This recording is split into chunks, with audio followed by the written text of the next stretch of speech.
Bonjour à toutes et à tous et bienvenue dans le deuxième récap du Summer Split de la ligue coréenne de League of Legends. On commence directement en jetant un œil aux résultats des Nongshim. Après une semaine frustrante, ils goûtent enfin à la victoire en se défaisant de deux équipes présumées bas de tableau. Leur état de forme reste à confirmer, mais c'est un bon début pour se mettre en confiance. Les DRX ont également affronté les Freaks et les HLE cette semaine et terminent avec le même résultat. Un nouveau 2-0 qui leur permet de garder la première place de la LCK.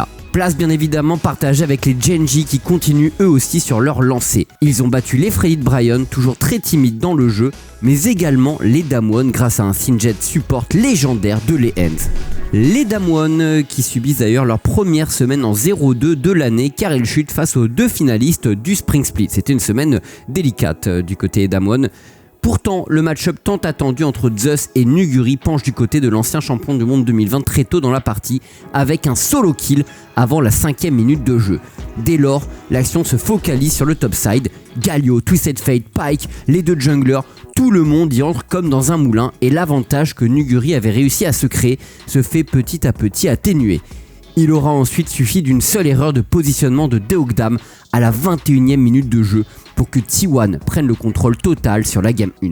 Pour la game 2, Kellin nous sort un Bard, sûrement pour remercier Tréton de s'être levé si tôt. T1 prend l'avantage sur les 3 lanes dès le début du match et parvient à le maintenir malgré la composition très mobile des Damwon.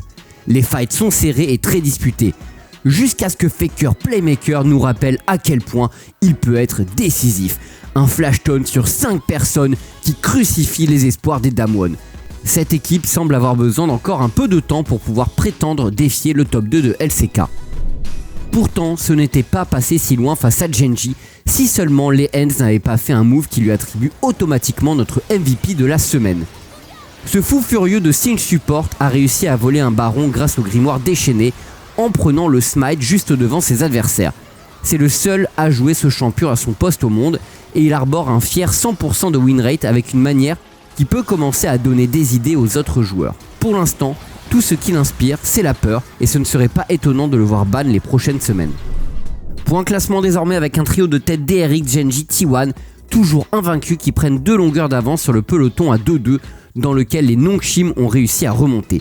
Tout en bas, Hanwha Esports et Freddy Bryan continuent de sombrer. Les deux lanternes rouges vont d'ailleurs s'affronter, ce qui amènera au moins une bonne nouvelle pour l'une de ces deux équipes. Côté Nongshim, on a le planning le plus difficile de la semaine avec Gen.G le jeudi et Damwon qui a le dimanche. Un réel test de puissance pour voir s'ils peuvent vraiment prétendre à plus qu'au Spring. Mais on vous attend surtout nombreux pour le match de la semaine, vendredi entre T1 et DRX. Après une bonne fin de Spring Split, est-ce que les DRX peuvent prétendre à plus qu'un top 4 ? Ils le disent eux-mêmes, au top de leur niveau, ils sont imprenables, mais ils continuent de faire des erreurs que tout le monde peut punir. Ils auront besoin de stabilité et de leur meilleur jeu pour stopper la série de victoires des T1, surtout qu'ils ont pris double 2-0 au Spring.